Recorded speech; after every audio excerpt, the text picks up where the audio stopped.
good morning, or whatever time of day it is for you. Good day. So, I woke up this morning and there's a lot of things that I would like to talk about. But what I have decided to touch on is mental health. And the reason why is I actually just went and reread a post that is mine about my mom when I found out and, decided to leave the Caribbean where I was living and come back to the United States in Texas with my family. And I feel as though it's very important to talk about these things. And for myself, it's still hard to know what to say exactly.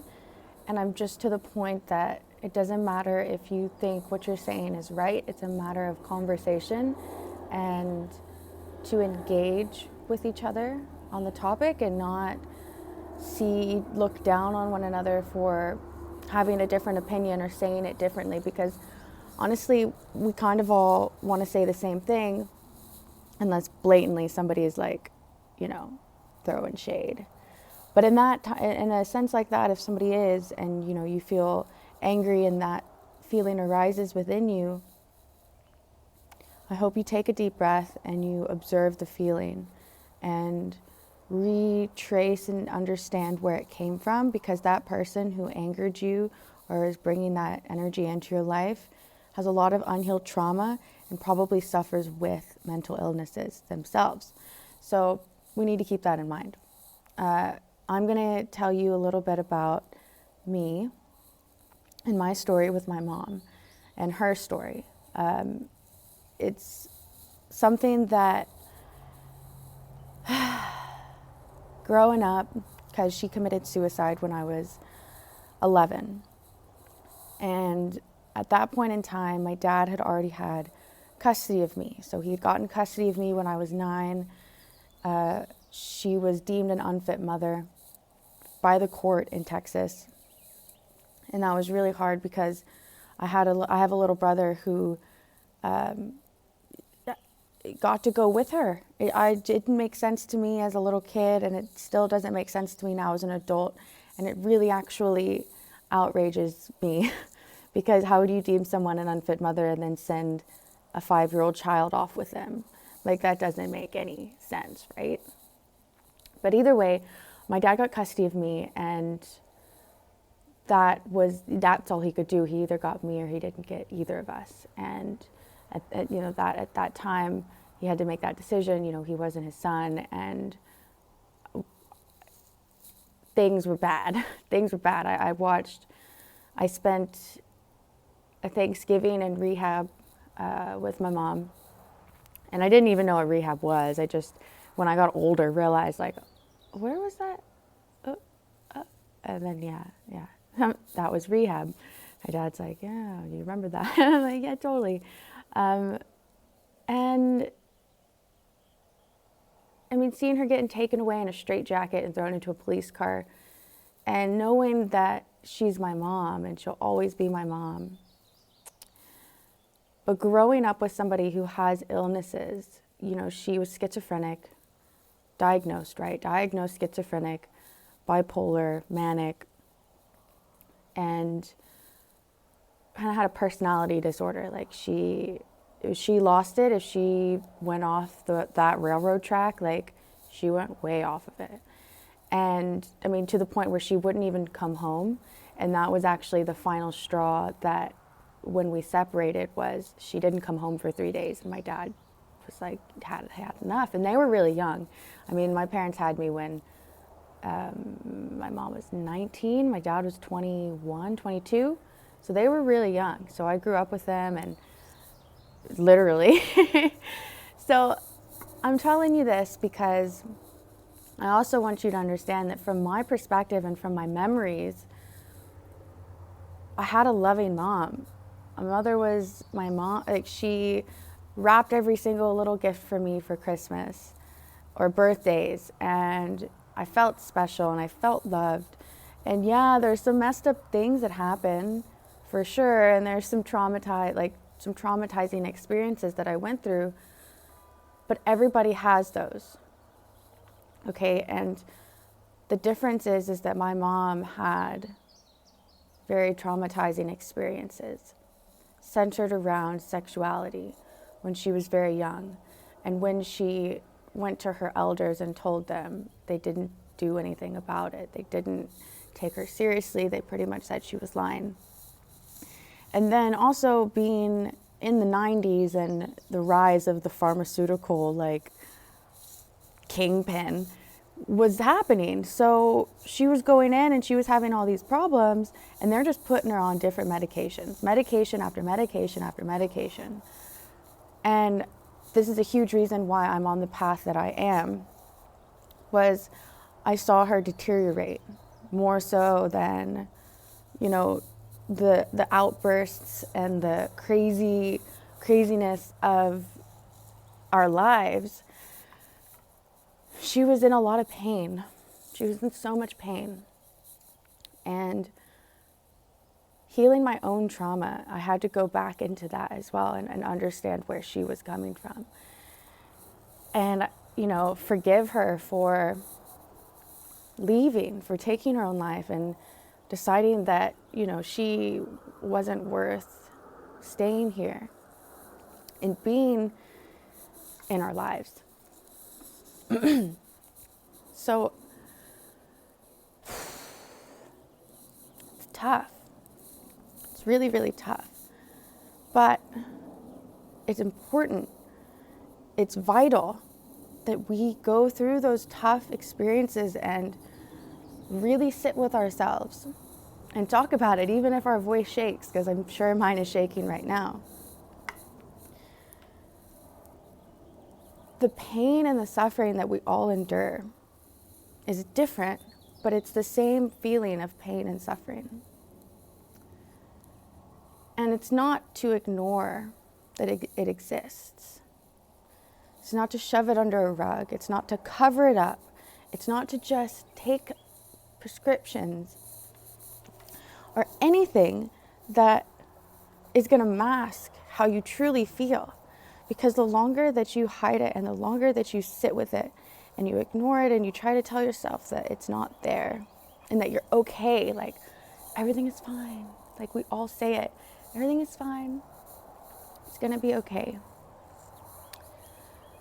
And that is, I love to believe that that is true, that, we're not to the end until it is okay, and that we do have a sense of peace and completeness, and but that is also just a part of the cycle of life, and we come back around to that feeling too in different aspects of ourselves, where we process these emotions and experiences, and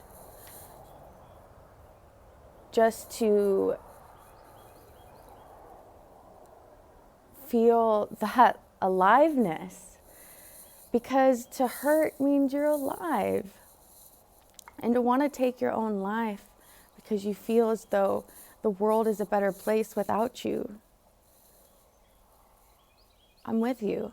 I'm with you. Don't allow those thoughts to consume you. Because you're going to leave people behind that really do love you, whether or not you see it or not. And this is the thing, is if you don't love yourself, you won't see the love from other people, because you don't even feel that you're worthy of your own love. And that is actually a program that has been put into us over time. So it takes strength and courage and persistence. But you can overcome it. And you don't have to do it alone. And you're not alone. So during this time, there's riots happening, right? It's 2020. The media, I say the media as everything that goes online. Look at China. Look at how oppressed their people are. I saw videos back in before April. It's the month before February. January, February, March. So back in February, March time, there were videos online of people in China getting shot by the officials in the street. Okay? I saw the videos. I'm not making it up. They were on the internet. And then poof, gone. People unaccounted for. And in China, if you die, like, and their money's all online, like, where's all that money go? Or whatever you want to, it goes back to the government.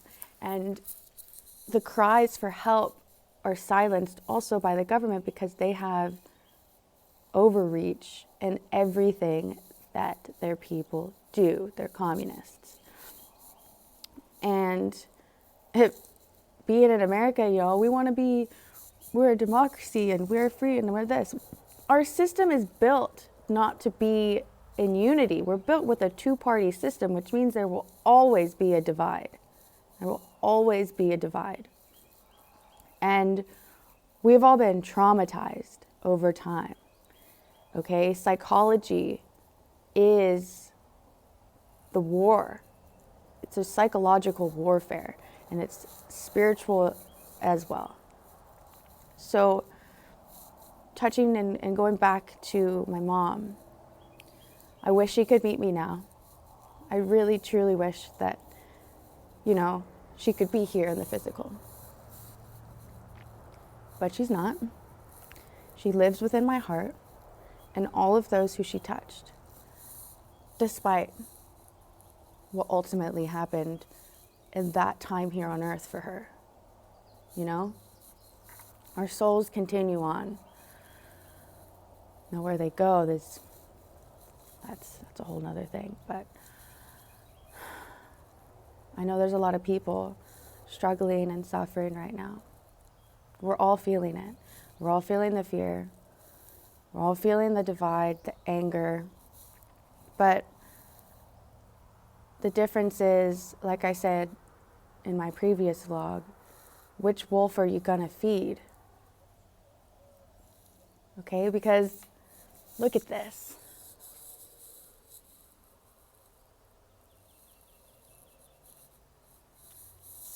Life thrives whether or not you feel good about it or not. But the thing is that we're human beings and we have really powerful brains and we create our reality. So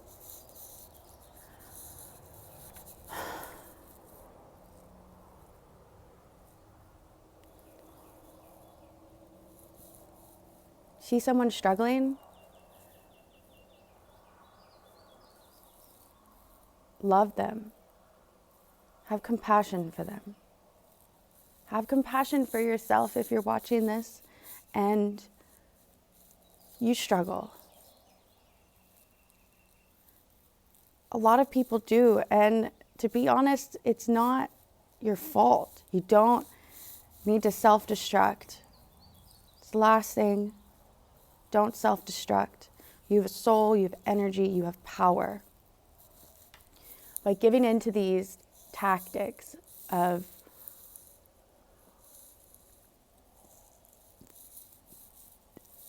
playing out the program that has been passed down to us, we have to rewire. It's time to rewire it. The time is now. And to do that, we have to exemplify how we want to step into that. And I'm doing it here. Have and talk. Be your raw essence in your truth wherever you're at. And when somebody does that, meet them. Rise up and meet them in that place. And heal. Heal. It's just a lot of unhealed people because they've been traumatized, hurt, abandoned, rejected.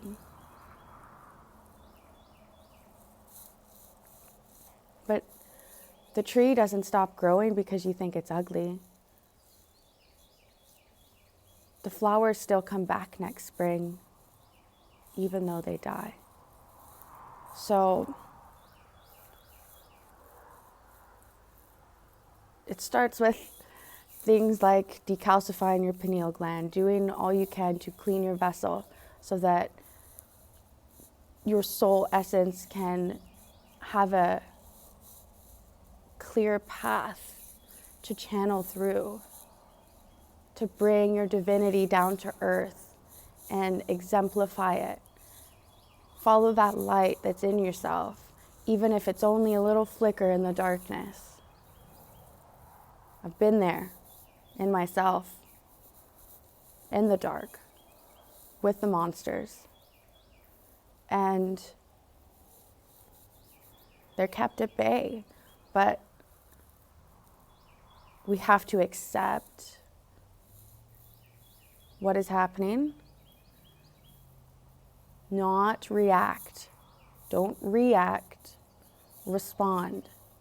What can we do on an individual level for humanity, and Mother Earth, and to be a part of nature as it's intended. We're intended to live in harmony, and it's possible. It's just been completely covered up, and the planet itself has a very dark energy. Not Mother Earth, but our existence. It's a balance. And it's not that you get to live in balance the whole time, but we're like woo woo, and then you hit that point where it's like everything kind of comes together and it makes sense, and you connect, and then you go off again, and it's time to learn more, and it's time to continue on that path of rising up to the occasion of your life, and know that you're worth it. You are worth it. And if you're not using your power, you're not taking it back and loving yourself, then you're giving that away. You're giving it away to the forces that have crumbled you. So rise up from those ashes, and let's get together, join my mission to consume, create, and connect consciously. I've fought the internet for so long. I'm 25, and I only now have an activated Twitter and shiz. Whoa. So let's do this. Let's not live in fear. Fear's overrated. It's overrated. Lashing out is overrated. It's time to evolve. We are evolving. Many, many people have evolved, and it is time to reach your hand out and help your brothers and sisters up. And also know that there is a point where you have to say, I'm taking care of myself. I have no more to pour into you. I need to pour back into myself. And if people don't resonate, don't hear you, don't want to help themselves, you have to be okay with that. You have to be okay with that. And I learned that from my dad with my mom. And, I know he has a hard time with it because he stayed with her for so long. He was madly in love with her. They were young. They eloped when they were 17. They had me, but they were volatile. And he made a decision to leave for good, make sure I was safe as a 9-year-old. And then within 3 years, less than, she took her own life. And she had tried to do it before. She'd been stopped. And, even though she's my mom, it's her journey. It's her journey, just like my journey is mine. My soul's purpose is what I'm here to do. And we all have a purpose. that's unique to us and our unique energy signatures. So I'm going to leave you with that. I'm sending love, always, all of the love.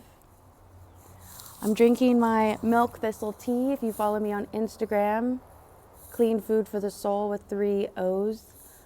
Pretty active on there. Milk thistle is really good for the liver. I will get into a story about liver detoxing that the universe sent to me that I had to do. So that'll be tomorrow maybe, who knows. But I'm sending all the love again, and I hope you have a great day.